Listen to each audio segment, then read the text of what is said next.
Narito kami ngayon upang talakayin ang isang istorya na maaaring sumasalamin sa mga nakapanang isyu ng lipunan at hamon sa makabagong panahon. Ang istoryang aming tatalakayin ay ang Canto 1 or The Divine Comedy by Dante Alighieri. Ano ang maaaring tinatawan ng madilim na kalubatan sa kasalukuyan?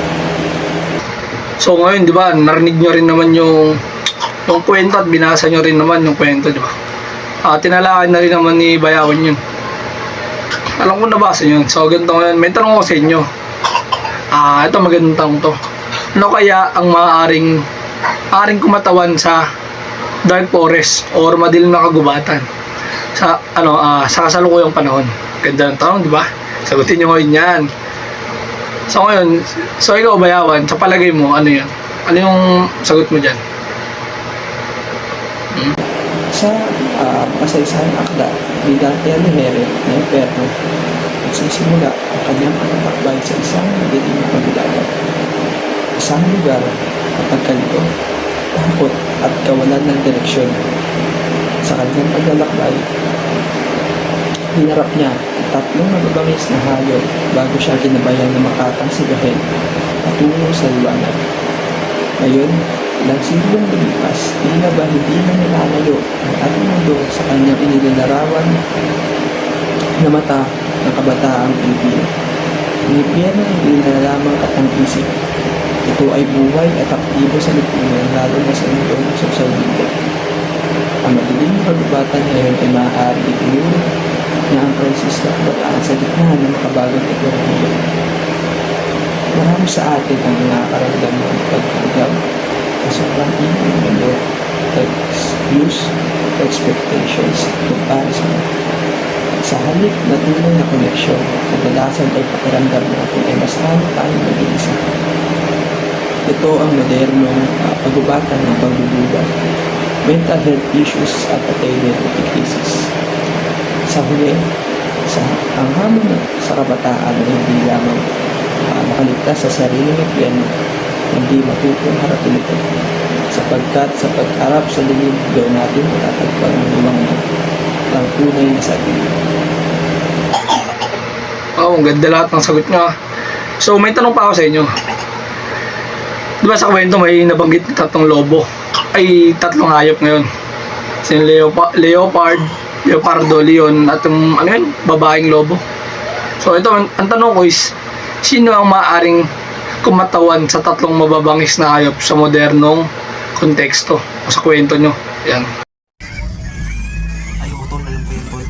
Yung tatlong halimaw tol, si Leopardo, Leon, tsaka si Loba. Kilala ko yun tol. Kung ihamin ko nga yun tol sa kasalukuyan ngayon tol. Si Leopardo tol, yan yun sa escapism. Kumbaga, magkakasama nga problema. For example, may problema ka tol. Tapos, hindi ka makaisip ng solusyon tol. Ang ginawa mo tol, nag-tiktok ka o yung nagawa ng online games.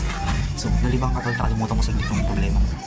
Kaya ang ginagawa mo ngayon tol, tuloy may problema tapos di mo masolusyonan, nag-tiktok ka o yung naglalaro ng ML. Next naman tol, si Leon. Si Leon tol, para sa akin, nakatawan ng gusto. Nagiging mayabang. Ego culture ba? Sa social media tol, dami ko sa social media. Kumbaga, yung paramihan ng likes tsaka followers, tapos content ng content, tapos mga nag-flex. Kumbaga mas pinaprioritize nila yung personality nila sa social media kaysa sa totoong buhay. Kaya mabit yung social media pero sa totoong buhay naman tol, hindi naman bait tol, kupal ka. Next is si Loba.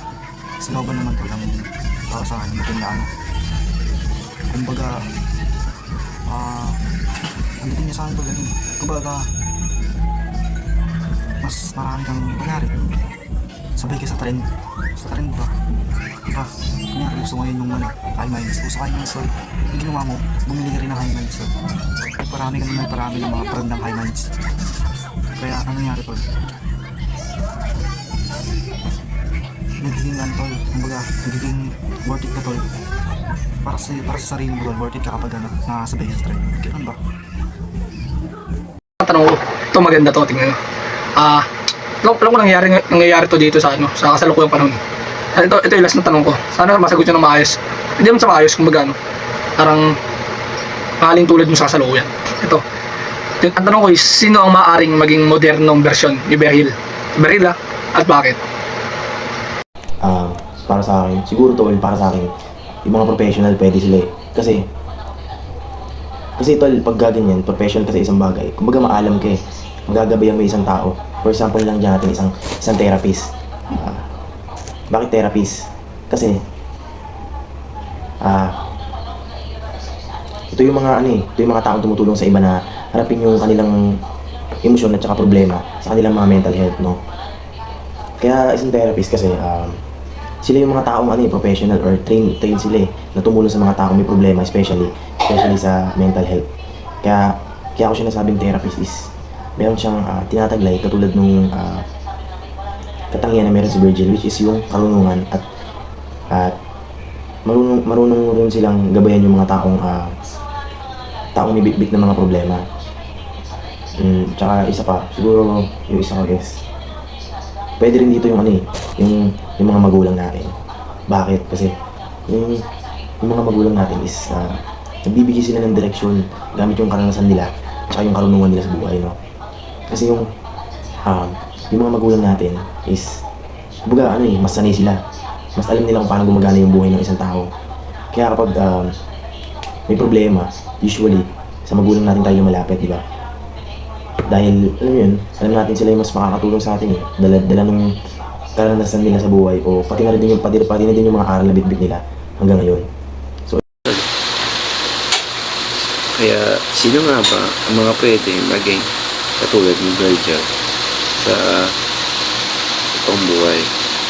Siyempre, yung mga guidance counselor, youth mentors, o content creators na may positive message gaya ng mga vlogger nagtuturo ng self-love, values at financial literacy. At siyempre, mga magulang, guro, kung bukas silang kausapin at handang unawaan ng struggle ng mga kabataan, sila magiging gabay sa panahon magulo. Ng mga organisasyon at movements na tumutulong sa mental health awareness, youth empowerment education. At ang kailangan lang naman natin, hindi perfectong tao, hindi tao na may malasakit at karunungan. Tulad ni Virgil,